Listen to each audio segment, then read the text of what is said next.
என் நெஞ்சில் குடியிருக்கும்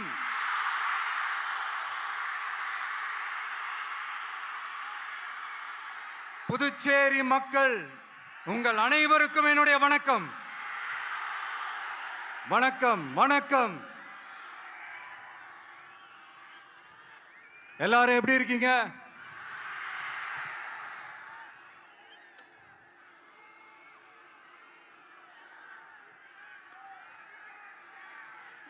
இந்த ஒன்றிய அரசுக்கு தான் தமிழ்நாடு ஒரு தனி மாநிலம், புதுச்சேரி ஒரு தனி யூனியன் பிரதேசம். அவங்களுக்கு தான் தமிழ்நாடு தனி, புதுச்சேரி தனி, இப்படிலாம் இருப்பாங்க. ஆனா நமக்கெல்லாம் அப்படி கிடையாதுங்க. நாமெல்லாம் வேறு வேறு கிடையாது. நாம் எல்லாரும் ஒண்ணுதான்.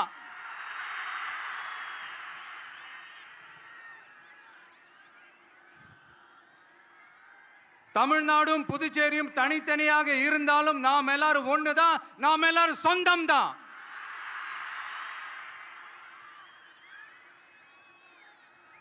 வேற வேற வீட்டுல, வேற வேற ஊர்ல, வேற நாட்டுல, வேற ஸ்டேட்ல இருக்கிறதுனால நாம் எல்லாரும் சொந்தங்கள் இல்லைன்னு ஆயிட முடியுமா? அது எப்படி முடியும்?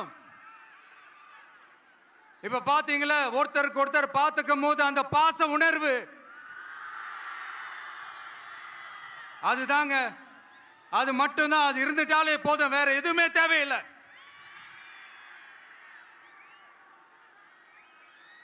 அதனால தமிழ்நாடு, புதுச்சேரி, கேரளா, கர்நாடகா, ஆந்திரா மட்டும் இல்ல, உலகத்துல எந்த மூலையில நம்ம வகைரா இருந்தாலும் அவங்க எல்லாருமே நம்மளோட உயிர் தான். அவங்க எல்லாருமே நம்மளோட உறவு தான்.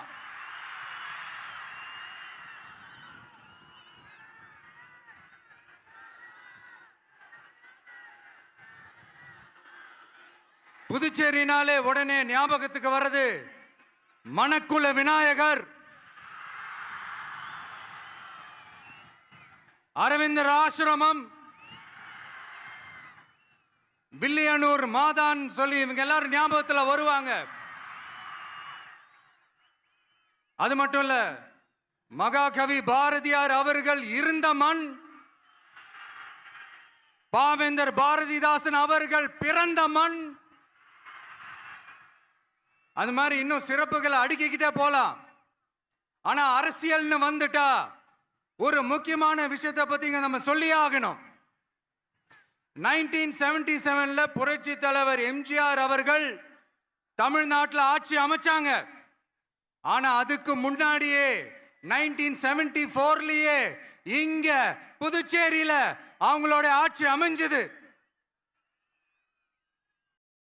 அதனாலதான் அப்பவே சொன்னாங்க, நமக்காக வந்தவர் எம்ஜிஆர், அவரை தமிழ்நாட்டில் மிஸ் பண்ணிடாதீங்கன்னு நமக்கு அலர்ட் பண்ணதே புதுச்சேரி தான்.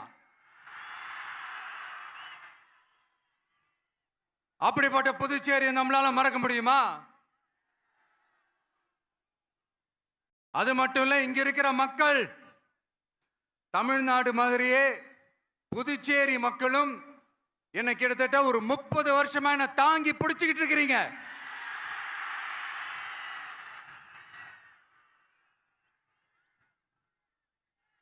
அதனால இந்த விஜய் தமிழ்நாட்டுக்கு மட்டும்தான் குரல் கொடுப்பான்னு நினைக்காதீங்க. அப்படி பண்ணாத தவறு. புதுச்சேரி மக்களுக்கும் சேர்த்து தான் குரல் கொடுப்பான். அது என்னுடைய கடமையும் கூட. அதனாலதான் இங்க நீங்க ஃபேஸ் பண்ற பிரச்சனைகளை பத்தி இன்னைக்கு நான் பேசுறதுக்காக வந்திருக்கிறேன். அது மட்டும் இல்ல, இந்த புதுச்சேரி கவர்மெண்ட்டை பத்தி நாம சொல்லியே ஆகணும். இது டெஃபினட்டா தமிழ்நாட்டில் இருக்கிற மாதிரி நம்ம திமுக கவர்மெண்ட் மாதிரி கிடையவே கிடையாது. ஏன்னா வேற ஒரு அரசியல் கட்சி நடத்துற நிகழ்ச்சியாகவே இருந்தாலும் அந்த நிகழ்ச்சிக்கு தன்னெழுச்சியா வர நம்ம மக்களுக்கு பாதுகாப்பு கொடுத்து பாரபட்சமே காட்டாம இந்த கவர்மெண்ட் நடந்துகிட்டு இருக்கிறாங்க. அப்படிப்பட்ட இந்த புதுச்சேரி கவர்மெண்ட்டுக்கும் நம்ம புதுச்சேரி சிஎம் சார் அவர்களுக்கும் இந்த நேரத்தில் என்னுடைய மனப்பூர்வமான நன்றிகளை தெரிவிச்சுக்கிறேன். இத பார்த்தாவது தமிழ்நாட்டில் இருக்கிற அந்த திமுக கவர்மெண்ட் கத்துக்கிட்டா நல்லா இருக்கும்.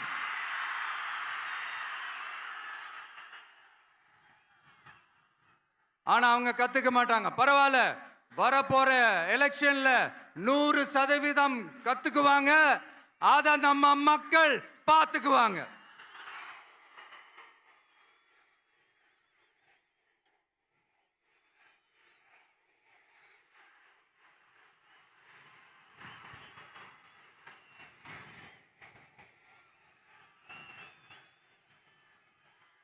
புதுச்சேரியில் இருக்கிற கவர்மெண்டோட கூட்டணி ஆட்சியில இருந்தாலும் புதுச்சேரிய ஒன்றிய அரசு எதிலையுமே கண்டுக்கல என்றது புதுச்சேரி மக்களான உங்களுக்கு நல்லாவே தெரியும்.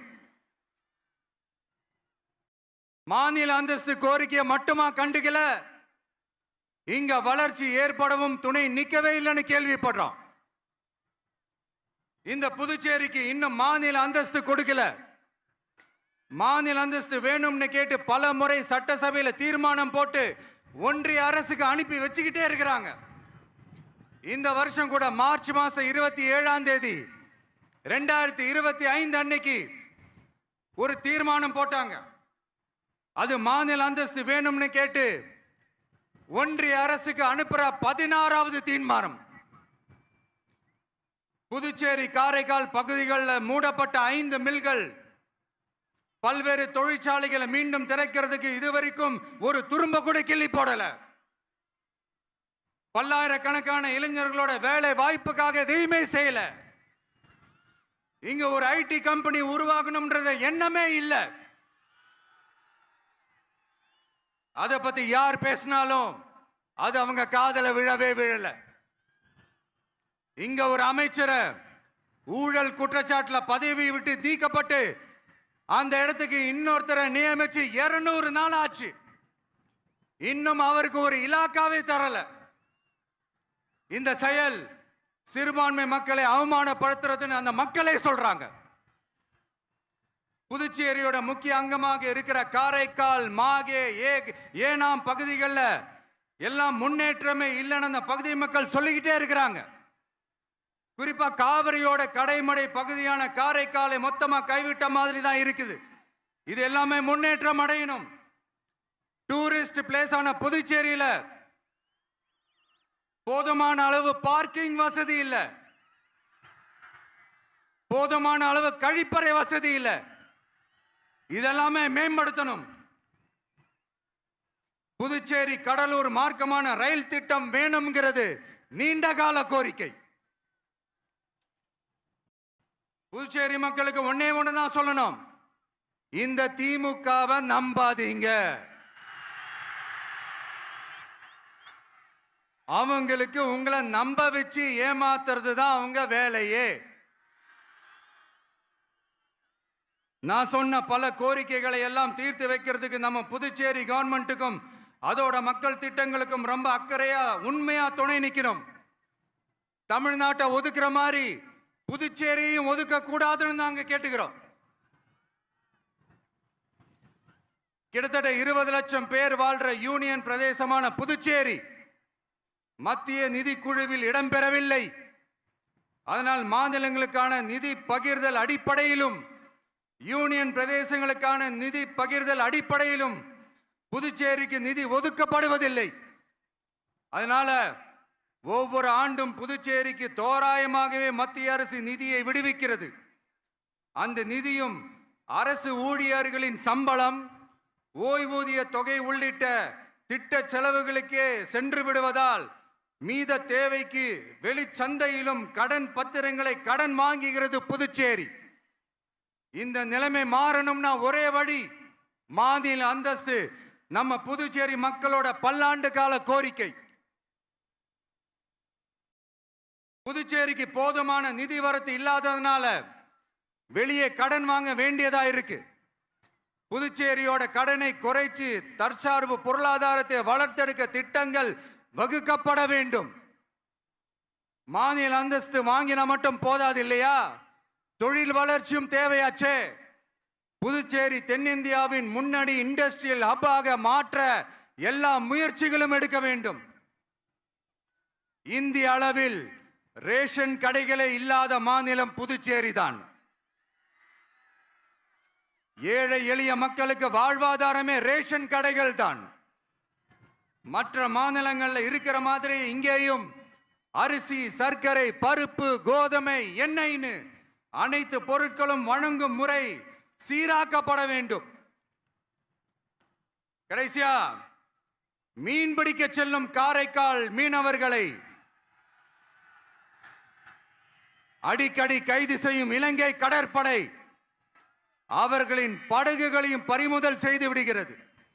அதனால் நீண்ட போராட்டங்களுக்கு பிறகு அவர்கள் விடுவிக்கப்பட்டாலும் படகுகள் கிடைக்காததால் படு மோசமான நிலைக்கு தள்ளப்படுகின்றனர்.